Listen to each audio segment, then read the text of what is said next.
नमस्कार दोस्तों, मैं सीमा सिलावट और स्वागत है आप सभी का मेरी आज की इस वीडियो में। दोस्तों, बात कर रहे हैं हम कारक हाउस के बारे में और कारक ग्रह के बारे में।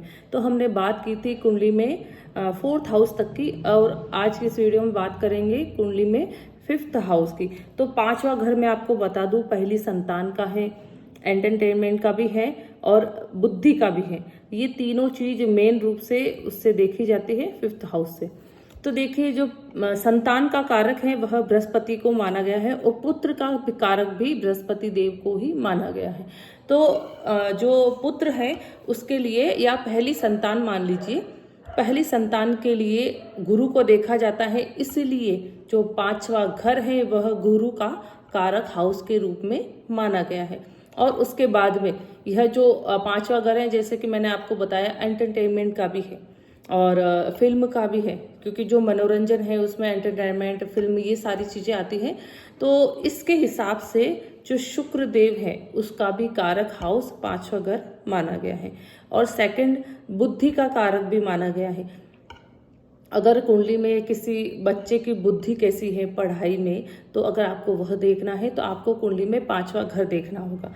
अगर 5th हाउस की स्थिति बहुत अच्छी है तो उसका जो बुद्धि बल होगा, मतलब पढ़ाई की हम बात नहीं करें, जो उसके बुद्धि का जो लेवल होगा वह आप 5वें घर से देख सकते हैं। और बुद्धि का जो कारक है वह है बुध देव। तो इस हिसाब से बुध देव भी 5वां जो हाउस है वह बुध देव का भी कारक हाउस माना गया है। तो ऐसे आप एक एक चीज को, क्योंकि अगर आपको यह पता है कि हर हाउस से हम कौन कौन सी चीजें देख सकते हैं, तो आपको उसके कारक ग्रह भी समझ में आ जाएंगे। फिर बात करते हैं हम 6th हाउस की। जो 6th हाउस है वह है रोग का और शत्रु का।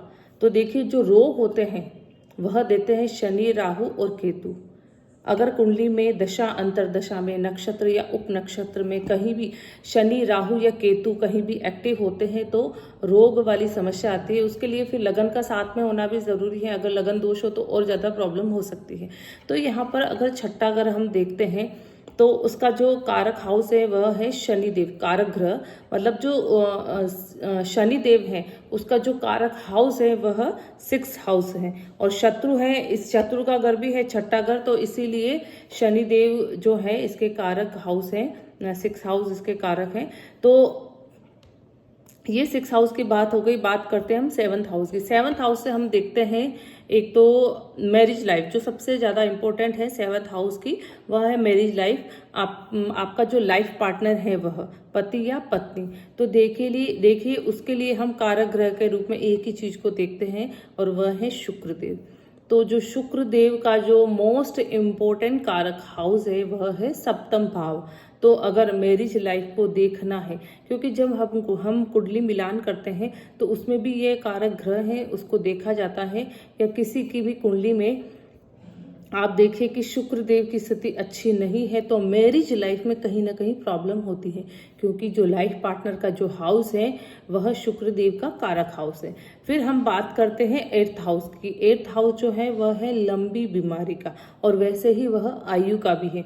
तो देखिए, लंबी बीमारी भी शनिदेव देते हैं, तो शनिदेव का जो कारक हाउस है वह 8th भाव है, लेकिन लंबी आयु भी शनिदेव देते हैं। तो अगर किसी की कुंडली में शनिदेव जो है वह 8th हाउस में बैठ जाए तो वह उस जातक की आयु को भी लंबी कर देते हैं। अगर लग्नेश की स्थिति अच्छी हुई तो उस जातक की जो आयु है वह काफी लंबी हो जाएगी। और 8th हाउस में शनिदेव बली भी हो जाते हैं, कुंडली को बहुत स्ट्रांग कर देते हैं, कुंडली को बल भी प्रदान करते हैं। तो इस तरह से शनिदेव 8वें हाउस के कारक ग्रह माने गए हैं। मतलब जो 8वां शनिदेव का जो कारक हाउस है वह 6 के साथ साथ में 8th हाउस को भी माना गया है। और लंबी बीमारी के लिए भी शनिदेव कारक है, जैसे कि कैंसर हो गया, पैरालाइज हो गया, जो बीमारी ठीक नहीं होती है, लंबे टाइम तक चलती रहती है, जिसका ट्रीटमेंट लंबे समय तक चलता रहता है, तो उसका जो कारक ग्रह है वह शनिदेव माना गया है। तो इस तरह से 8वें जो शनिदेव है उसका जो कारक हाउस है वह 8th हाउस भी माना गया है। तो यहाँ पर इस वीडियो में हमने 4 हाउस की बात करी है। अब नेक्स्ट वीडियो में, क्योंकि वीडियो काफ़ी लंबी हो जाएगी और आपको समझने में थोड़ी दिक्कत होगी, इसलिए नेक्स्ट वीडियो में मैं जो 4 हाउस और रह गए हैं, नवम, दसम और जो 11th और 12th हाउस, इन चारों हाउस के बारे में मैं आपको बताऊंगी। आज की इस वीडियो में इतना ही। Thank you.